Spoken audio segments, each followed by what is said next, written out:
மெனுவெல்லாம் first of all வந்து கிளைண்ட்டோட அவங்களோட discussion பண்ணி மீட்டிங்லாம் பண்ணுவோம் சார். அந்த டிஸ்கஷன் பண்ணி மெனுவெலாம் அவங்க அப்ரூவல் கொடுத்த பிற்பாடு அதுக்கேற்ற மாதிரி இன்ஃப்ராஸ்ட்ரக்சர்ஸ் வந்து 25,000 50,000 1 லட்சங்கிற பண்ணும்போது அதுக்கு தேவையான பேக்கப் இன்ஃப்ராஸ்ட்ரக்சர்ஸ் வந்து கிளைண்ட் சைட்லேருந்து எங்களுக்கு தேவை சார். அவங்களோட மாரல் சப்போர்ட் எங்களுக்கு வேணும் சார். ஒரு வேலை நான் கொடுத்துட்டா அவங்களோட சப்போர்ட் இல்லாமல் பண்ணவே முடியாது சார்.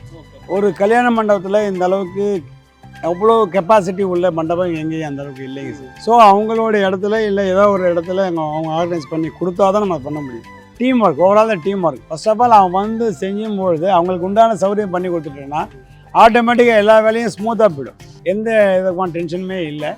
எல்லாத்துக்கும் மேலே ஃபர்ஸ்ட் ஆஃப் ஆல் கிச்சன்லேருந்து ரெடியான ஃபுட்டை வந்து அந்த ரெடியான ஃபுட்டை வந்து எங்கள் குவாலிட்டி கண்ட்ரோல் மேனேஜர்ஸு அவங்க வந்து அந்த ஃபுட்டை வந்து செக் பண்ணி பார்த்துட்டு ஓகேன்னு சொல்லி அவங்க அப்ரூவல் கொடுத்த பிற்பாடு அந்த ஃபுட்டை வந்து ஹேண்ட்லிங் பண்ணுறதுக்கு ஒரு டீம் இருப்பாங்க சார். ஒவ்வொரு விஷயமும் வந்து இதில் வந்து கண்கொத்தி பாம்பு மாதிரி பார்த்து இன்வால்மெண்ட் டெடிகேஷனோடு செஞ்சால் தான் இதை வந்து செய்ய முடியும் சார். ஏன்னா சார் இது வந்து கஸ்டமர் தான் சார் தெய்வம், கடவுள் சார். அவங்க எந்த தொழிலுமே கஸ்டமர் தான் சார். கஸ்டமர் இல்லைன்னா எந்த தொழிலுமே சின்ன ₹1 வியாபாரம்னாலும் சரி 1 கோடி ரூபாயும் சரி கஸ்டமர் எல்லாம் தொழில சார்.